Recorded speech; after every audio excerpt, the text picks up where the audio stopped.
কেউ একজন হাঁটতেছে, পায়েলের এরকম মানে শব্দ, মাঝে মাঝে আবার ভাঙ্গাচুরার শব্দ পাইতেছি। বাপ্পি ভাই যখন বসে আছে তখন আমি বাপ্পি ভাইকে বলছি, ভাই আপনারা যে ফোন দিলাম আপনি কেন গেলেন না ভাই? কয় তুমি আমার ফোন কই দিছো? উনি আমাকে যখন কল লিস্ট দেখাইছে আমি দেখেছি আমার কোনো কল ওনার লিস্টে নাই। পরে আমি নিজের ফোন চেক করলাম, আমার ফোনেও ভাই নাই। এটার ব্যাখ্যা ভাই আমি লিটারালি আজ পর্যন্ত পাইনি ভাই। মানুষ হয়তো মিথ্যা কথা বলতে পারে ভাই, মোবাইলও ভাই এখন মিথ্যা কথা বলবে। আমার নাম হয়ে গেল মোহাম্মদ আলমাস। আমি আপাতত মোহাম্মদপুর কেন্দ্রীয় কলেজে পড়াশোনা করতেছি অনার্সে। কাহিনীটা হয়ে গেল আমার কাছে আর কি অনেক বেশি ভয়ঙ্কর। তো কাহিনীটা হয়ে গেলো ঢাকার না, অ্যাকচুয়ালি ঢাকার বাইরে। এটা হয়েছে গেলো দিনাজপুরে। আমি ইন্টেরিয়রের কাজ করি, আমার আব্বুর ইন্টেরিয়র বিজনেস আছে। তো আমার মাঝে মাঝে ঢাকার বাইরে ইন্টেরিয়রের কাজের জন্য আর কি যাওয়া লাগে। ওইখানে গেছিলাম হয়ে গেলো এই সেম কাজের পারপাসে। 7 থেকে 8 জন গেছিলাম, আমার কর্মচারী প্লাস আমি। বিল্ডিংটা 10 তলা ছিল, একটু ভুতুরে টাইপের বলতে, মানে অনেক পুরান, লাইক 1971 এর অনেক আগে এই বিল্ডিংটা আর কি ইয়া হয়েছিল। পরে আবার রিবিল্ড করে নতুন করে আর কি রেনোভেট করা হইতেছিল। আমরা ওইখানে 4-5 দিন ছিলাম, আমাদের কোনো প্রবলেম ফেস করা লাগে না। আমরা মনে করেন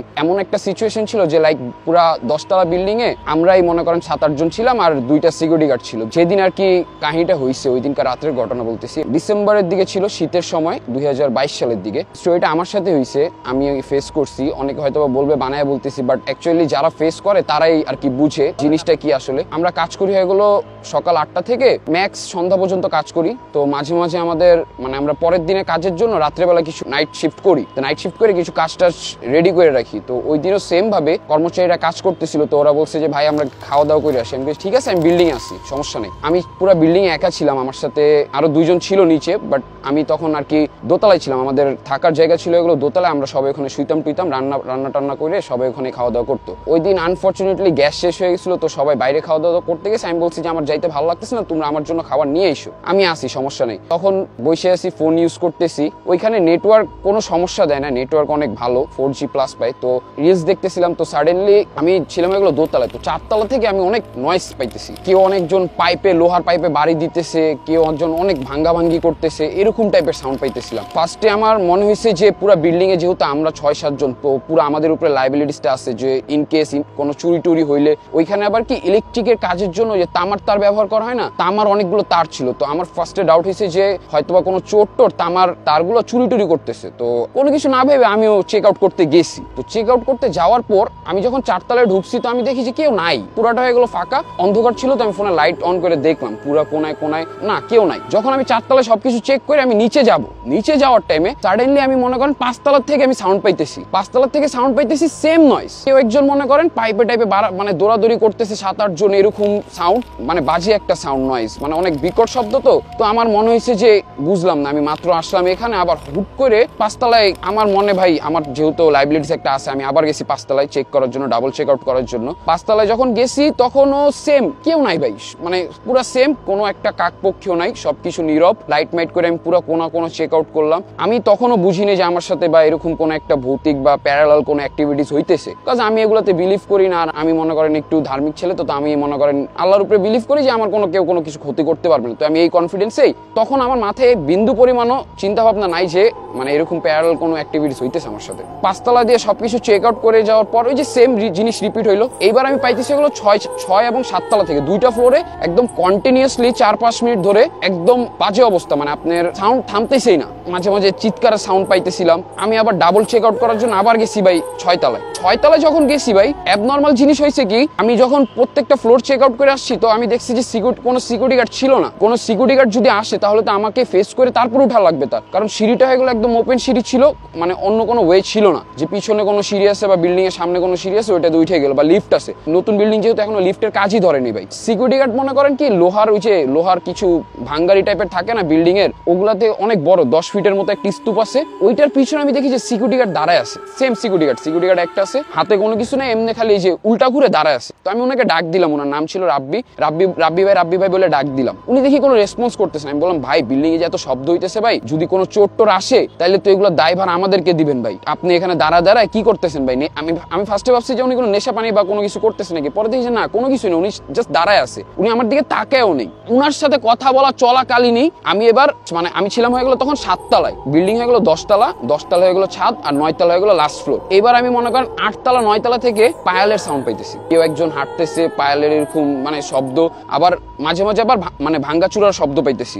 সামথিং ইজ রং, কোনো একটা কিছু হইতেছে। এই বিল্ডিং এ তো কেউ নেই আমরা ছাড়া, আর আমার যে লোকজন আছে সবাই তো বাইরে গেছে। তো তখন আমি ভাবছি যে আমি এখন উপরে যাবো, উপরে গিয়ে কি না কি ফেস করি, আমি একটা কাজ করি, আমি আমার বড় মানে আমার যেই সাব কন্ট্রাক্টর ছিল আমি ওনাকে ফোন দিছি। ভয় বলতে কি তেমন একটা লাগেনি, কারণ আমি তখন আর কি ভাবছি যে হয়তো বা কোনো একটা কিছু আছে। আমি ফার্স্টে ভাবছি নিচে নেমে যাই, পরে ভাবলাম যে যেহেতু এত লাইবিলিটিস আছে, পরে যদি ইন কেস ইন ফিউচারে কোনো কিছু হয় তাহলে তো দোষটা আমাদের উপরে আসবে, কারণ পুরাটা সম্পূর্ণ বিল্ডিং আমরা একাই কাজ করতেছি, আর কোনো ওয়ার্কারও নাই। দেন আমি ফোন দিলাম, ফোন দেওয়ার পরে ওনার নাম বাপ্পি ভাই, উনি ফোনটা ধরছে, ফোনটা ধরে আমাকে বলতেছে বলো আলমাস। আমি বলি যে ভাই বিল্ডিং এ যে এত সাউন্ড হইতেছে আপনি কই? অ্যাকচুয়ালি ওনারা দুজন নিচেই ছিল, নিচে ছিল কি ওনারা খাবার আনতে যায়নি, ওনারা খাবার খাই আসে, বলতে চাই যে আমরা মাত্র খাবার খাই আসছি, আমরা নিচে আসি। আমি যে ভাই উপরে আসেন, এখানে তো অনেক বাজে অবস্থা ভাই, অনেক সাউন্ড টাউন হইতেছে, চোর মোর মনে ঢুকছে, তামার পাইপ টাইপ মনে হয় লোহা টোহা চুরি করতেছে মনে হয়। বিল্ডিং এর পিছনে আবার একটু ফাঁকা জায়গা ছিল, তো আমি ভাবছি যে ওইখান থেকে হয়তো বা চোররা কোনো কিছু জিনিসপত্র নিতেছে। আমি বললাম যে ভাই খুব বাজে অবস্থা, হয়তো বা কোনো চোর টোর ঢুকছে। এই মোমেন্টেও আমার রিয়েলাইজ হয়নি যে কোনো একটা কিছু হইতেছে। আমি পাইপ নিয়ে উল্টা আরো মনে করেন চোর মারার জন্য আমি খুঁজতেছি যে চোরটা কোথায়, অ্যাকচুয়ালি আমি ওরা মারবো।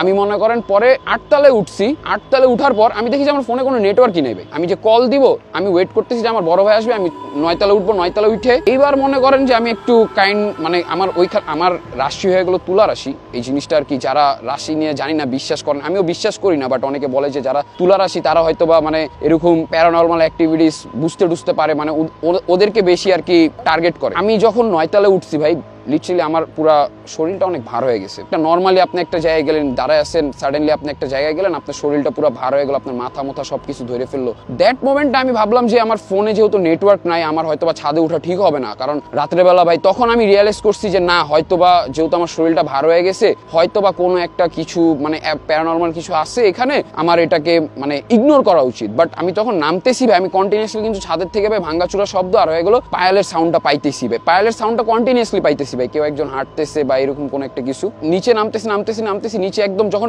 গ্রাউন্ড ফ্লোরে এসে পড়ছি, দেখি যে সিকিউরিটি গার্ড বসে আছে। সিকিউরিটি গার্ড আমি ধরছি যে ভাই আপনি যে 5তলা আপনার সাথে দেখা হইলো, আপনি আমার কোনো রেসপন্স করলেন না কেন? বিল্ডিং এ যে এত সাউন্ড, এত কোনো কিছু, আপনি কোনো কয় ভাই আমি তো আমার সাথে যে একজন থাকে ও গেছে খাইতে ভাই, আমি গেট ছেড়ে আমি কিভাবে যাবো আপনি বলেন ভাই, আমি এখনো খাইতেও পারিনি। তখন যখন উনি আমাকে বলছে, তখন আমি ভাবতেছি যে কি হইলো ভাই, তখন আমার মাথাটা একটু চক্কর দিয়ে দিছে নগদ। ভয় তো সবারই কম বেশি একটু লাগে, আমার ভয় অতটা কাজ করেনি, কারণ ভাই আমি মাদ্রাসায় পড়াশোনা করছি, তাও মনে করেন লাগছে ভাই ভয়, মোটামুটি ভালোই ভয় লাগছে ভাই। এতটুকু পর্যন্ত যে সবকিছু নর্মাল ছিল ভাই, কোনো প্রবলেমই ছিল না ভাই। দেন বাপ্পি ভাইকে ফোন দিছিলাম, আমাদের সাথে যে কাজ করছিল, বাপ্পি ভাইকে যখন ফোন দিছি, বাপ্পি ভাই যখন বসে আছে, ওনারা আর কি গল্প টল্প করতেছিল, তখন আমি বাপ্পি ভাইকে বলছি ভাই আপনারা যে ফোন দিলাম আপনি কেন গেলেন না ভাই? আপনার তো ফোন দিয়ে আমি ডাকছি, ইভেন কয় তুমি আমার ফোন কই দিছো? আমি কি বলেন ভাই, ফাইজলামি করেন নাকি ভাই? আপনি আপনার কল লিস্ট চেক করেন। উনি আমাকে যখন কল লিস্ট দেখাইছে, আমি দেখেছি আমার কোনো কল ওনার লিস্টে নাই। পরে আমি নিজের ফোন চেক করলাম, আমার ফোনেও ভাই নাই। এটার ব্যাখ্যা ভাই আমি লিটারালি আজ পর্যন্ত পাইনি ভাই।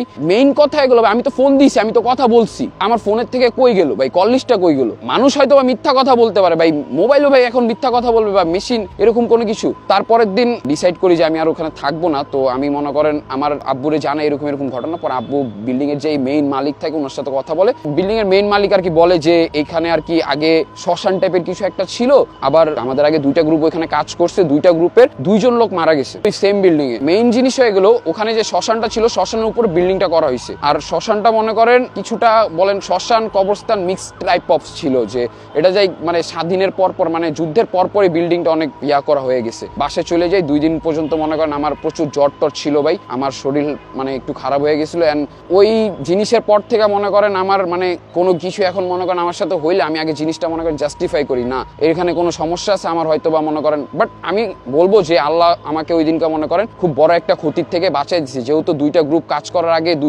2টা গ্রুপের 2জন লোক মারা গেছে, হয়তো আমিও মারা যেতে পারতাম হয়তো বা ছাদে গেলে। পরে ওই বিল্ডিং এর মালিক বলে যে আপনি ছাদে না গিয়ে বহুত ভালো একটা বুদ্ধিমানের কাজ করছেন, কারণ যারা আগে মারা গেছিল তারা আর কি ছাদের থেকেই পড়ে মারা গেছে, যেহেতু ছাদের থেকে পড়ে মারা গেছে তো আমরা এটাকে সুসাইড কেস দেখাই দিছিলাম। তো এই ছিল ভাই আমার ঘটনা ভাই।